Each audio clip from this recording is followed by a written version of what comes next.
All right, jumping back into it. Um, discipline. Discipline. We talk a lot about the declarations that remain largely ceremonial. And I think that if you smash habits and decisions together, that's the genesis of discipline. And to be honest with you, I feel like I have too many options. And it's not like I'm saying, oh, my resources or this. I think this is most Americans.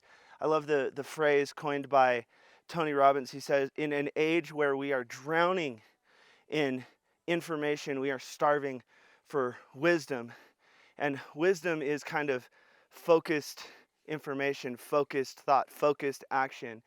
And, it's like, do I shoot this or do I go down and actually have some unplug time? I'll tell you, one of the things that's happening to me is I feel like I should always be productive. Kayla and I were talking about this earlier. I tried to unplug, but I found myself feeling guilty because I wasn't being productive. I wasn't getting something done. I wasn't this. And so she said, well, why don't you go, get a workout in? You're talking about this marathon and, we're up at, 12,000 feet. I'm on the top of the snowy range right now. And she's like, by the way, why I'm out of breath is I've literally been working out up here and kind of started having my thoughts get focused. So I wanted to, phrase some of them. Maybe they can help somebody. But, my options are, like when you say yes to anything, you say no to everything else. And I have to say, okay, what are the pillars of my existence? The pillars of what I want to have happen, family, faith, health. Wealth, I think, is a little subjective. I mean, wealth is the four freedoms that we talk about, money freedom, time freedom, freedom of expression, and geographical freedom. And I started thinking, why not have all of them? How do I design my life like that? But then it gets back to the thing, well, okay, but if you try to do everything, you're not really doing anything. And so the big thing is I'm going to be disciplined in my health, and I'm going to be disciplined in my concepts.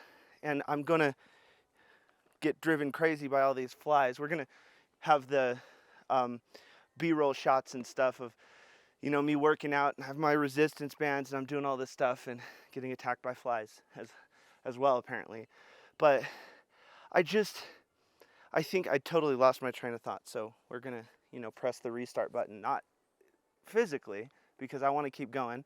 But, if this feels like a trailing thought, well, that's because it is. I'm just trying to capture what's going on in my mind because I want to figure out, what are my pillars? What are the things that I am going to have my non-negotiables be? And, family, faith, and health, I think are like, that's my trifecta. And then, again, wealth is subjective. And I really think I'm already wealthy. I just want to feel fulfilled. I want to feel, that I'm making a real difference in my family, making a real difference for other people. And so I would invite people to make their non-negotiable list. My non-negotiable list is I have to have faith, I have to have family, and I have to have health. But now, strategically and very specifically structurally, how do I design each of those pillars of my existence to make sure I never find myself lacking or wanting in any of those areas? So, date nights need to be a priority. Time with Conrad need to be a priority. Time with my parents needs to be a priority. Family needs to be a priority. The runs need to be a priority. Eating right has to be a priority. And it's like, where do I go from here? Because it's like when you read and it's like, again, every time these flies are driving me insane. They keep throwing me off track. But hey, I'm a perseverance expert. I'm going to keep going. But the thing is where do you double down? And I think focus and discipline has to go down there. So I'm designing my health because I don't want to get like overly big like I used to do back in the past when I thought health was a priority, but it was more of a look. And I felt a lot more like one of those meatheads. I never ran, ever.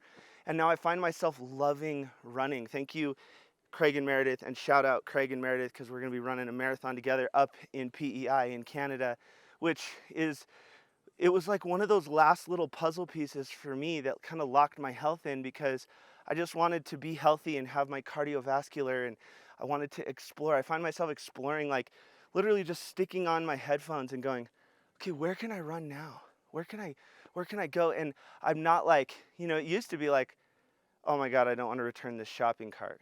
And I might have looked good on the outside, but I wasn't good on the inside, because I didn't want to keep pushing. So it's like I was a selective perseverance expert. And so I'm making the decision to become disciplined in these pillars of my life. So I guess where I want to go with this is, what are the pillars of your life? Let's at least identify three. If you have more than three, I think that's where it's like, oh, I want cars, and I want this, and I want family, and I want trips, and I want to travel, and I want this. And you get into too much of the and, you kind of live a surface level life, and you can't go deep on any of them.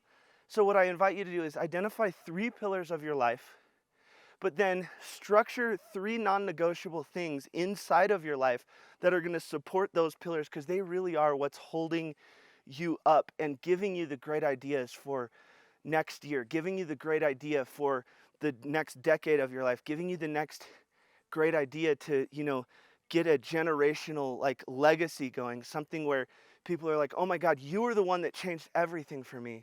And I want to be that for my family. So I feel like I put this undue pressure on myself. So if I ever just sit there and unplug or have downtime, that guilt monster just starts creeping in. And one of my good friends, Tom Robinson, he's a fellow speaker, said it beautifully. And I'm going to end with this because I think it's magical and it's going to help you guys.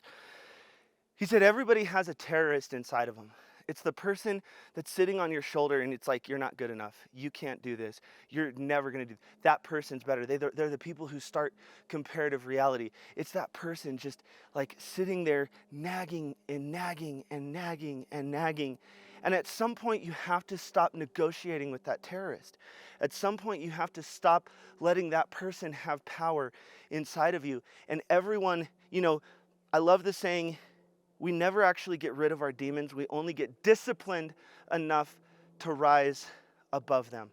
And I think that can help a lot of people out there, because we try to do too much. We try to go too wide.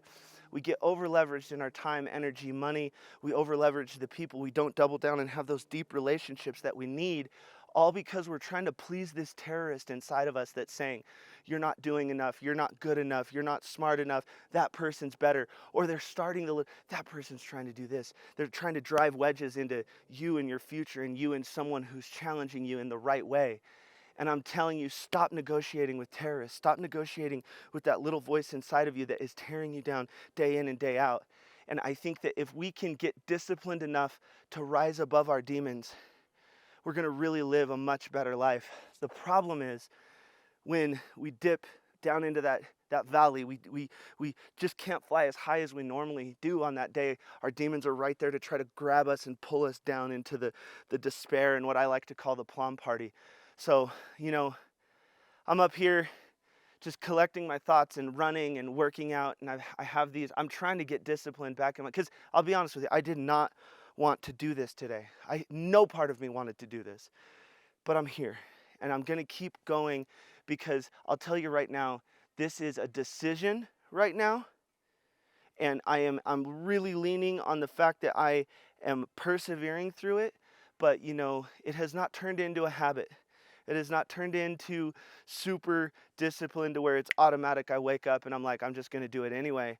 I don't have that yet. I'm working at it right now. One of the things, and I really will end on this. My wife coins it, I don't know where she heard this, but she says it to me all the time. She says, Greg, you can be a work in progress and a masterpiece at the same time. So give yourself a little bit more grace, because you're doing a fantastic job. And I want to tell each and every one that listens to my podcast that you are a masterpiece and a work in progress at the same time. Keep going. You've got this. If you need any help or if you want to talk about it, reach out to me, engage with me, and let's do this together. Let's start a community that has fun and lifts each other up. And, I think we got to get rid of the tear down and the demeaning aspect of how people try to hold each other accountable, including to how we negotiate with ourselves. So anyway, Go be a masterpiece and a work in progress today. Thank you so much. This has been the Final Percent Podcast. It's the final percent. The final percent.